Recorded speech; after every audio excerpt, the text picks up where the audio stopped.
I'm Steve Vonder, Haar, welcoming you to this edition of the Wainhouse Research Executive Briefing Series. Joining me this time is Gary Weis, CEO of Sonic Foundry. Welcome, Gary. Hey, Steve, glad to be here. So now you've been in the chair there at Sonic Foundry for 6+ years. Now, when you started in your role as CEO of Sonic Foundry, the company is pretty much known as a lecture capture organization.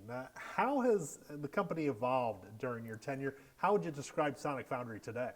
No, you're absolutely right. Not only lecture capture, but room-based lecture capture. And one of the first things that I think I observed when I came into as the management of the company was that there were two big customer wants that we weren't addressing. One of those was the ability to compose content outside the classroom or outside the meeting room. That evolved into something we now call My Media Site, which is a licensed software product that allows customers to compose content wherever they want to. Secondly was the whole phenomenon of mobile devices. And as you know from your involvement in the industry, moving to standard video formats like H.264 and moving to browsers without plugins has been a big evolution over the last several years. And so those are the two big things that we started early on in my tenure and have continued to build on. And I'm happy to report today that we've diversified into being an information capture company, regardless of whether it's in a room, regardless of whether it's in higher education as lectures, regardless of whether it's meant to be for a desktop consumption of a simple browser to any of the mobile devices that are out there. So that would be probably one of the biggest evolutions I think that we've accomplished. Really, and the rise of hosted or SaaS-based solutions really has helped redefine the market. Do you see its impact at Sonic Foundry as well? Sure I do, but I'll tell you something. Our customers have expressed a strong desire to be able to choose how they run our solution. So we'll have some customers that very naturally gravitate toward being a cloud-based solution. University of Bristol is a good example in the UK.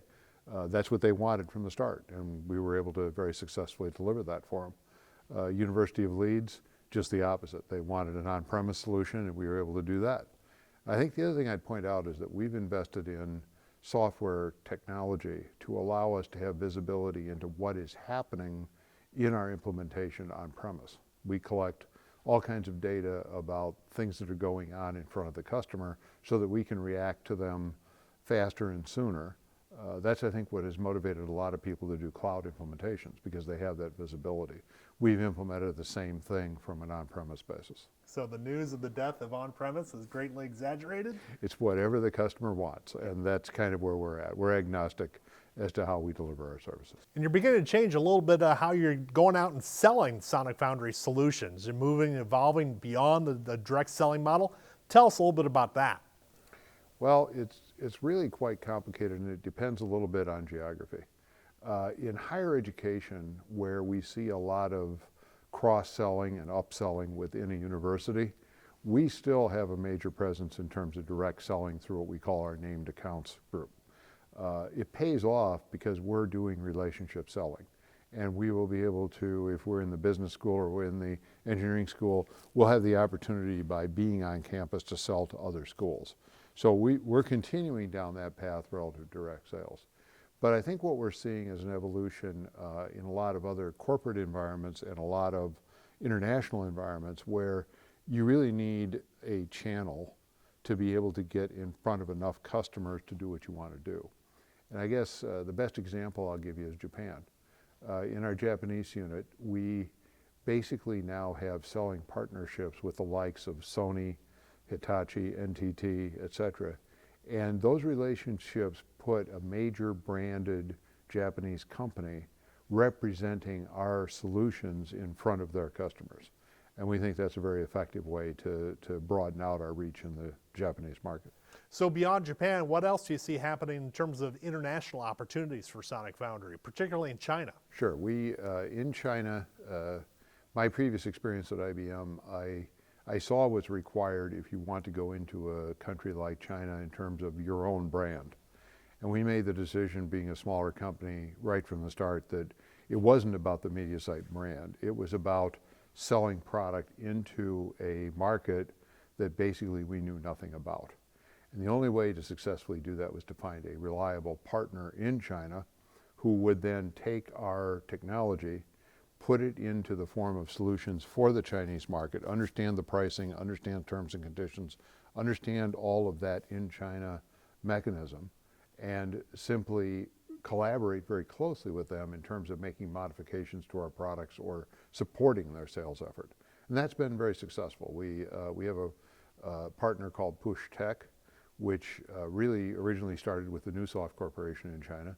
And we have a very good relationship with them. We meet with them regularly. And it always takes time to develop a new market. And so the only thing that's a challenge for us is getting that timing right and playing into what we think are some potentially very large opportunities in China. Yeah, in terms of streaming, are they 1 year behind, 3 years behind, 10 years behind? That's a good question. I think it depends on where you are in China.